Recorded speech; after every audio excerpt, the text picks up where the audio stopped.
Hello everyone, today is the 10th day of our Bible reading journey. We will be reading Genesis chapters 28 to 30.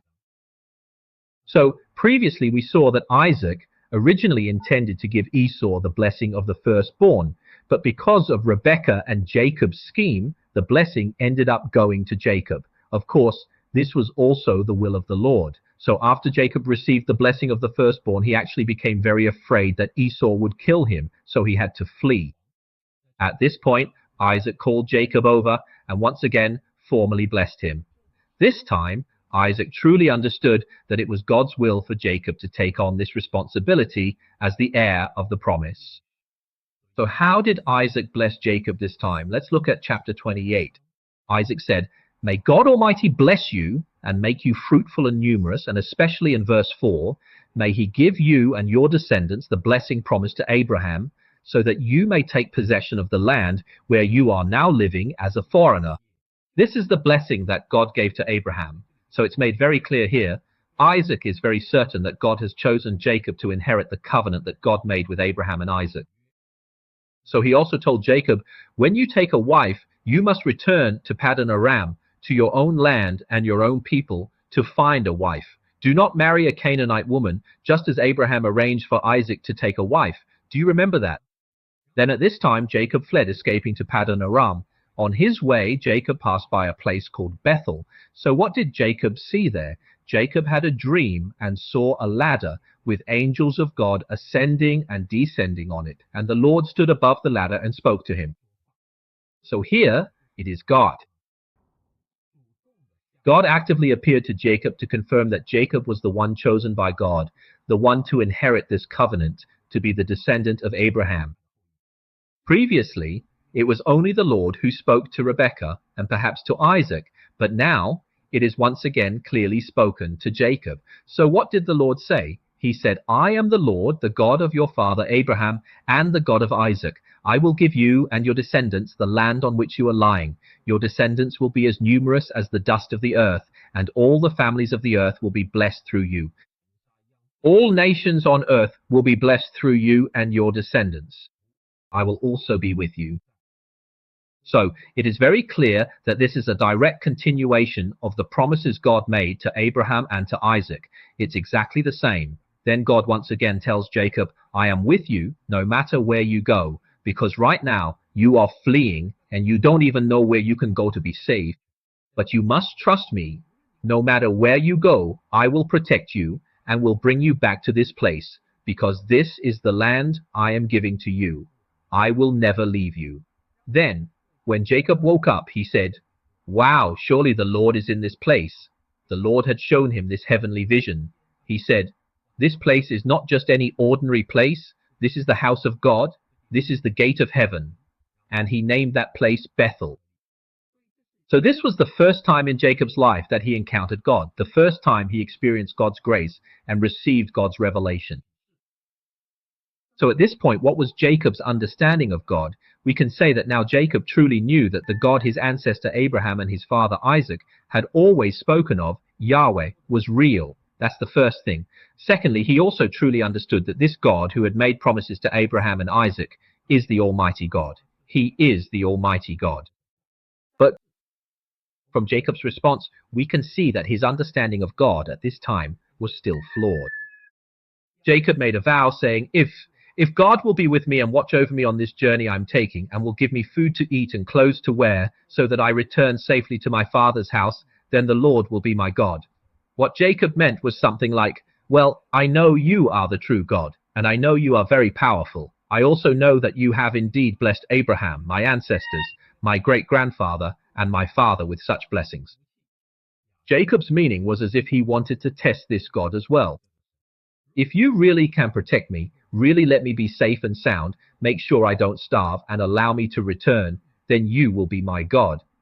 So here we see Jacob. At this moment, he knows that the Lord is truly such a God. You know, the promises the Lord once made to his forefathers, Abraham and Isaac, have all been fulfilled, but he still says, "Then I want to test you too." So at this point, Jacob has not fully submitted to this God.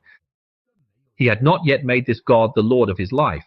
So Jacob's life still needed to be continually refined by God, and he still had to keep experiencing God's promises. After that, Jacob smoothly arrived at Paddan Aram and then met his uncle Laban. He met Laban's daughter Rachel, and he was very fond of Rachel. So he said to his uncle, "I am willing to work for you for 7 years if you will give me your daughter Rachel in marriage." But Jacob discovered that his uncle was even more cunning than he was. On the wedding night, the bride was switched. Laban did this in order to make Jacob serve him for another 7 years. Jacob was deceived before. It was always Jacob deceiving others, but now Jacob was deceived by his uncle Laban. He served his uncle for 14 years and then married both Leah and Rachel. This was the first round of struggle between Laban and Jacob, their first battle, fighting over their own interests. In this first round, Laban won. Laban defeated Jacob, and Jacob could only suffer the loss in silence. Then, when it comes to chapter 30, Jacob's 2 wives, Rachel and Leah, also competed for his favor. Not only did they want Jacob's love, but they also wanted to bear more children, because in those times, if a wife couldn't have children, she wouldn't be able to secure her livelihood in the future. She needed her offspring to inherit her husband's property, so the more children she had, the more blessed she was considered to be. But what we see is that God is very, very humorous. God allowed Leah, the wife Jacob didn't love, to give birth to sons one after another. She first gave birth to Reuben, then Simeon, then Levi, and also Judah, 4 children in a row. Rachel was very upset about this, so she gave her maid Bilhah to Jacob as a concubine, much like what had happened before. Just like Sarah gave her maid to Abraham, Bilhah gave birth and had Naphtali. Then Leah also gave her maid Zilpah to Jacob, and she bore Gad and Asher. We see that the struggle between Rachel and Leah is getting more and more intense. Although Rachel has Jacob's favor, he has no offspring, no descendants. Then Leah gave birth to Isaac, and then Hebron. After that, Rachel gave birth to Joseph, and of course, he still had to give birth to Benjamin. So in this process, we see that Jacob's 2 wives, Leah and Rachel, are constantly quarreling with each other, and even give their own maidservants to Jacob as concubines. As a result, there are already 11 sons here, and in the future there will be Benjamin, making a total of 12 sons. So now 11 sons have been born, and this counts as a chapter. Later, with Benjamin, there will be 12 sons in total. After that, we see the second round of conflict between Jacob and Laban. Jacob tells Laban that he wants to go home and take his wives and children with him, and that Laban should pay him his wages. Here, Jacob uses a bit of cunning. He thinks he's very clever and manages to make the strong and healthy livestock his own, while leaving the weak ones to Laban. Of course, Jacob didn't realize that behind all of this, it was actually the Lord who was helping him. It wasn't his own ability or his cunning that brought him success.